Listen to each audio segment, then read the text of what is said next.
Ito pong vehicular accident that resulted sa pagkakamatay ng isang 26 anyos female rider. Ayan po.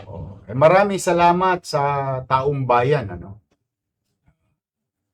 Kasi nung pinost po ito ng pamilya who are seeking justice,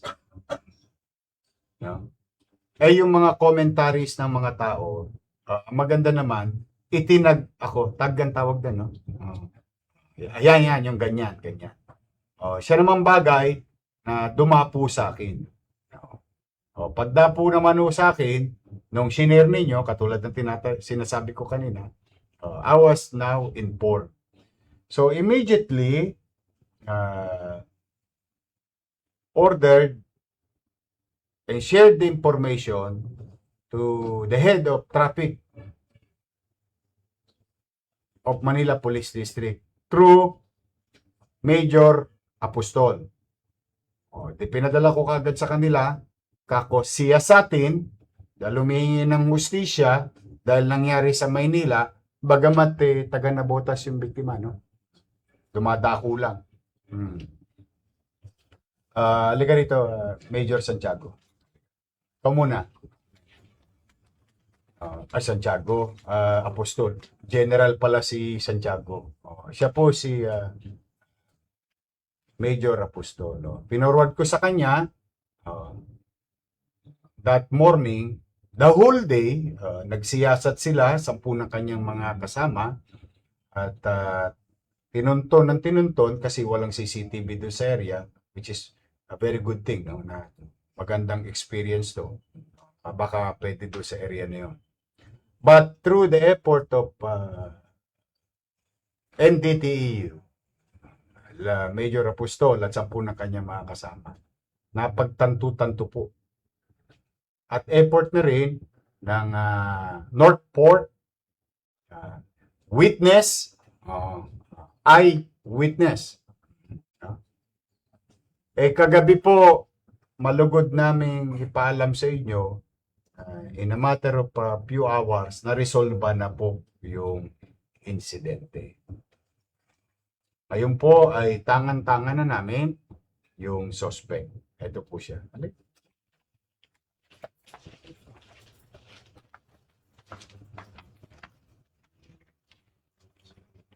Ito pong suspect ay si John Raymond Laorden E. Angkla. 34 years old. Ba't mo na? Tinakbuhan mo? Hindi po sir na Lakas sa hindi ko. Hindi ko po mayor na napansin po na nakasagasa po ako talaga. Di ba gagalaw yung truck? Hindi ko po talaga hindi ko po talaga napansin. Kaya tuloy-tuloy lang po yung takbo ko. Oo nga daw eh. Marami salamat dito sa witness natin. Witness. Pare, salamat sa iyo. Hindi naman kami magtatagumpay kundi dahil sa tulong mo na ipinagmalasakit mo yung pamilya ng biktima. Thank you very much sa iyo. Sige po. Thank you very much. Ito po yung witness. Sa pagsisiyasat, napagtanto-tanto, pati yung truck niya, color, eyewitness, katulad ito isang mabuting Manileño, nasukol po itong suspect. Na ano na ba to? Na piskalya na? For inquest na? Filing of case. Anong isasampang kaso sa kanya? RIR resulting to damage to property and homicide. Yan po. Dito po yung pamilya nung biktima. Sino yung nanawagan sa inyo? Ikaw ba yun? Ano po kayong dalawa? Kayo yung Leng ba? Ikaw ba yun? Oo. Ito po yung nag-post At yun nga, salamat sa mga nag-comment. Itinag ako. Yun, parating sa Oo nga po. una, nakikiramay ako sa inyo, sa pamilya niyo.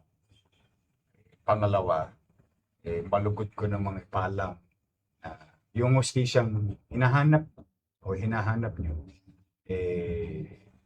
makakamit nyo.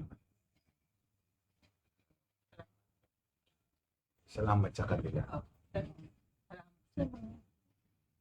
Nakaburol na yung Paggabi lang.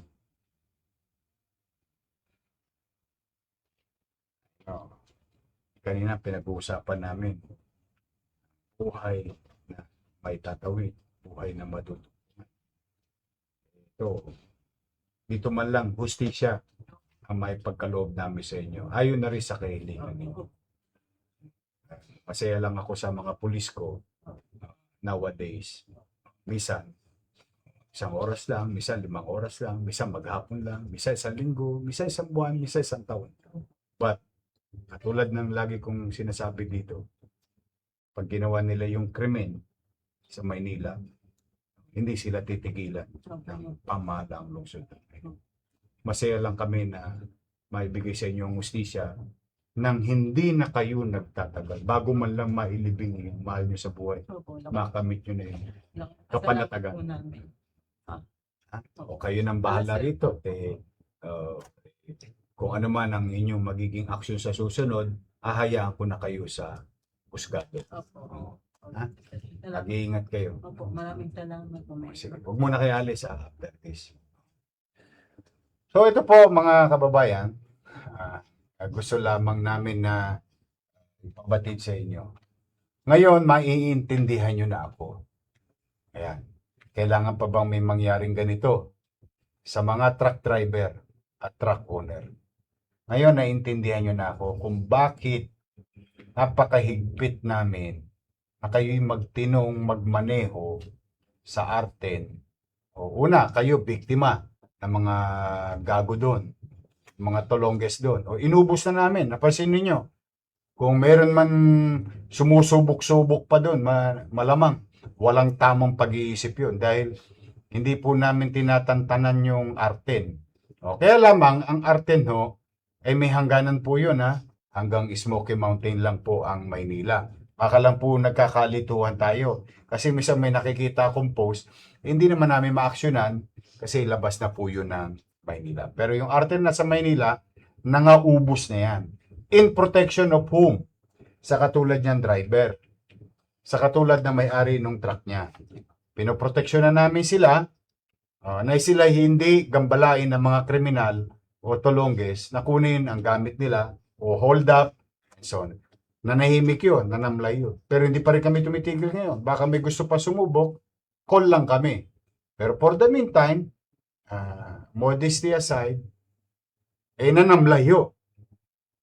Yung mga petty crimes doon sa Arten. Patungkol sa mga inaakyat na truck o kargamento.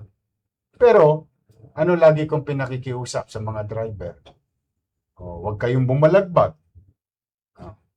Huwag kayong parang wala nang kayong kamatayan magmaneho.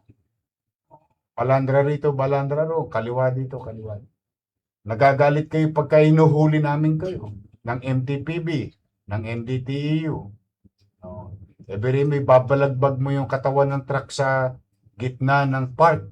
Yung park na pinakikinabangan ng taong bayan. Asetilin ko talaga. Kasi po, 2 weeks ago, may nasetilin na naman ako. Iniwan yung body doon sa may kanto ng San Miguel. Sa papuntang Coast Guard. Diba meron akong garden na ginawa doon, triangular. Pinatungan ng truck. Ayun. Na donation. O tatandaan ninyo, nilagay nyo sa public area yan. Pag inasetilin ko yan, that is considered donation to the city government. Setilin ko talaga yan. Ngayon, naiintindihan ninyo bakit namin kayo dinidisiplina. Ikaw ba may pamilya? O, kita mo? O, di 2 pamilya ngayon. O, isang biktima, yung suspect, may pamilya rin. O, may kakainin yun. May panggastusin yun.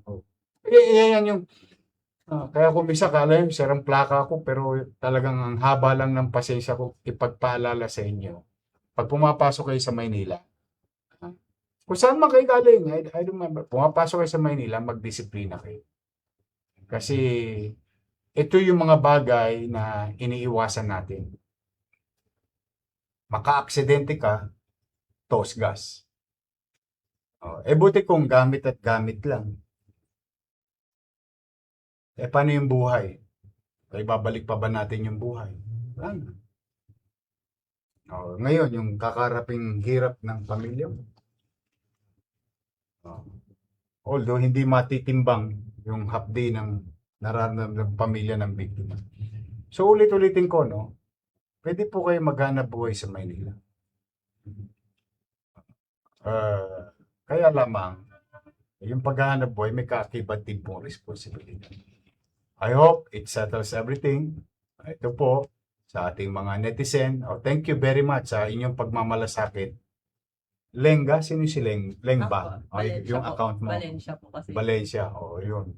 Yung pinanawagan niya, nakarating sa. Maraming salamat sa mga netizen. At bagay naman na ipinagpapasalamat ko rin sa mabilis na aksyon ni General Santiago. Kasi katext din niya si Chief of Staff Cesar Chavez. At kay Major Apostol.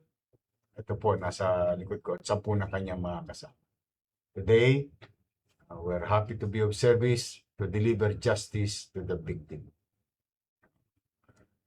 Ulitin ko mga truck driver. Mga truck driver. Hinuli ko na yung umaabuso sa inyo. Pati nangutong sa arte nung isang araw, tinanggal kahapon. Tanggal na. Dalawang tinanggal ni Director Dennis Biay. Nililinis namin ang sarili namin pangkat. Hindi perfecto organisasyon namin, pero hindi namin sila tinotolerate. Lahat na ng pabor, proteksyon, binibigay namin sa inyo, mga truck driver. Ang inihingi lang namin, igalang ninyo ang aming mga lituntunin at maging maayos kayong magmaneho habang kayo'y dumadaan sa lungsod ng Maynila. Pangalawa, para rin naman sa inyo yun. Dahil pag may indulto, pamilya niyo rin naman na mahirap. So muli mga kababayan, dyan lang po muna tayo. Sige na, dali nyo na yan. Pare, thank you. Apo. Dahil sa iyo, na-resolve ba? Ha? Sige, apo. Thank you. Sige, mag-ingat kayo. I will see you in a while. Ha? So muli, mga kababayan, natin sa lungsod ng Maynila, mag-iingat po kayo. At tomorrow, may konti lang akong paalala. I don't know kung nakapanood kayo ng command conference namin kanina. Baka mag-abiso na rin kami mamaya sa MTPB, no? Yung ating traffic management. Dahil meron pong magaganap na rally sa Liwasang Bonifacio bukas. Nagkagayak na po ang inyong lungsod in our own little.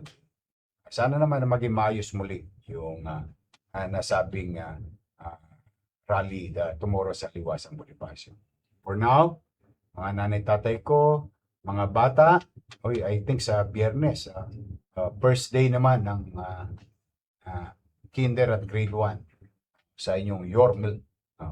Yung ating approach naman para labanan ng malnutrition sa lungsod ng Maynila. For now, ito po ang inyong lingkod. Nagsasabi, mag-iingat po kayo lagi, lalo na sa aking mga minamahal na lolo't lola. No? At stay safe, stay dry, stay healthy.